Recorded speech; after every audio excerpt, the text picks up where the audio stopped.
Hi welcome to our channel. ఒక్కొక్కసారి మనకు social మీడియాలో వాట్సాప్లలో చిన్న చిన్న కథలు ఫార్వర్డ్ అవుతూ ఉంటాయి. అవి చాలా ఫన్నీగా ఉంటాయి, మెసేజ్ ఓరియంటెడ్గా ఉంటాయి, కొంచెం కొంచెం ఆసక్తి రేకెత్తించేలా ఉంటాయి. ఒక్కొక్కసారి మనం విస్మయానికి గురి చేస్తుంటాం, నవ్వుకుంటాం. ఇప్పుడు నా దగ్గరకు ఒక కథ వచ్చింది. అది కామెడీగా ఉంది, ప్లస్ ఒక విస్మయాన్ని ఉంది, ప్లస్ మెసేజ్ ఓరియంటెడ్ ఉంది. చాలా హాస్యాస్పదంగా ఉంటుంది.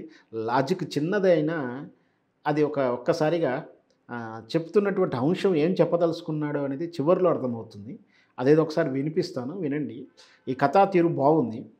ఒకతను తన ఫేస్‌బుక్ పేజీలో రాసుకొని వాట్సాప్‌లో ఫార్వర్డ్ చేసినటువంటి కథ ఇది.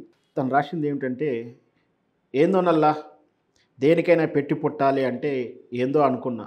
ఇయాల సమజయింది. ఆఫీస్‌కి వెళ్తూ మధ్యలో ఒక అర్జెంట్ కాల్ మాట్లాడుతూ పక్కనే ఉన్న ఇందిరా పార్కులోకి వెళ్ళా. కాల్ మాట్లాడుతున్న సేపు సరిగ్గా చూసుకోలేదు కానీ తర్వాత చుట్టూ చూశా. భలే సంతోషం. చుట్టూ సీతాకోక చిలుకలు, రంగురంగుల పువ్వులు, అన్నిటికంటే అద్భుతమైన దృశ్యం ఒకటి చూశాడు. మనకు తెలుసు ఇందిరా పార్కులో అంతా లవర్సే ఉంటారు. అంటే ప్రతి పొద, ప్రతి చెట్టు కింద పెయిర్స్ జంటలు ఉంటాయి.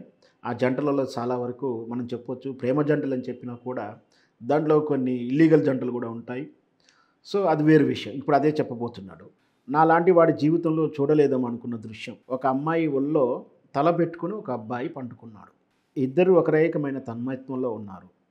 బహుశా లోకం కాని లోకంలో షికారు చేస్తున్నారా అంటే అంతే, అతను ఏదో చెప్తున్నాడు, ఈమె ఏదో వింటుంది, వీళ్ళేదో ఈ లోకంలో లేరని చెప్తున్నాడు. మన ఈ మధ్య ఇంటర్‌లో అడుగుపెట్టిన కుర్రాళ్ళలా ఉన్నాడు.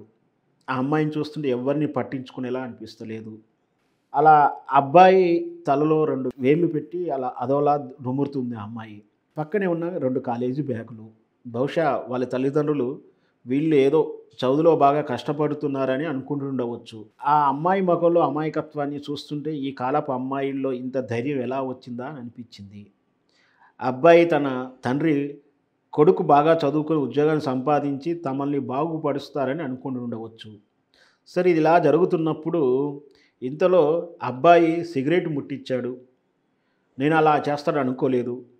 ఫస్ట్ ఇయర్‌లోనే ఇన్ని మంచి అలవాట్లు ఉన్నాయంటే ఇక ముందు ఇంకెన్ని ఉంటాయో. అబ్బాయి సిగరెట్‌ని ఎంజాయ్ చేస్తుంటే అమ్మాయి సిగరెట్ పొగను ఎంజాయ్ చేస్తుంది. ఈ దృశ్యాన్ని చూసి ఇక తనకు ఉండబట్టలేక ఏం చేశాడంటే, ఆ సిగరెట్ పొగలు రింగు రింగులుగా వదులుతుంటే అమ్మాయి హీరోని చూస్తున్నట్టు ఫీలింగ్‌లో చూస్తూ ఉంది. ఎందుకో ఈ దృశ్యం నాకు నచ్చలేదు. నచ్చాలని కూడా లేదు. అయినా నాకు నచ్చలేదు. ఉండబట్టలేక దగ్గరికి వెళ్ళాను. అలా దగ్గరికి వెళ్ళగానే ఆ అమ్మాయి నన్ను అదోలా చూస్తుంది. నేను దగ్గరికెళ్ళి, "అమ్మా, మీ నాన్నగారు బాగున్నారా?" అని అడిగా. అంతే. ఒక్క ఉరుకున అమ్మాయి ఉరుకు, అబ్బాయి పరుగు. ఇదండి ఈనాటి జంటలలో ఉన్నటువంటి బెరుకు, నిజాయితీ. ఎందుకంటే నేనెప్పుడు అబద్ధం చెప్తూనే ఉంటాను. ఆ నిజాయితీ ఏంటో తెలుసుకోవాలని. ఇక్కడ తనేం చేశాడు అంటే, అమ్మాయిని ఎప్పుడైతే మీ నాన్నగారు బాగున్నారా అన్నాడో, వీడెవడో మా నాన్నకి తెలిసిన వాడిలా ఉన్నాడని చెప్పి జంపు జిలానీలో పారిపోయారు అక్కడి నుంచి. నేనెప్పుడు అబద్ధం చెప్పను కానీ వాళ్ళ నిజాయితీ తెలుసుకోవడం కోసం అబద్ధం చెప్పాను అంటూ ఒక కథ, చిన్న కథ. దీంట్లో ఏంటంటే, మనం ఇట్లా ఇందిరా పార్క్‌లో గాని, ఏ పార్క్‌లోకెళ్ళినా కూడా ఈ పెయిర్స్ ఇలా ఉంటాయి. మనం ఎప్పుడైతే ఫోను, కెమెరాలో ఇది ఓపెన్ చేశామంటే టక టక టక ఎళ్ళిపోతారు. సో, అది చిన్న కథ చెప్పాడు.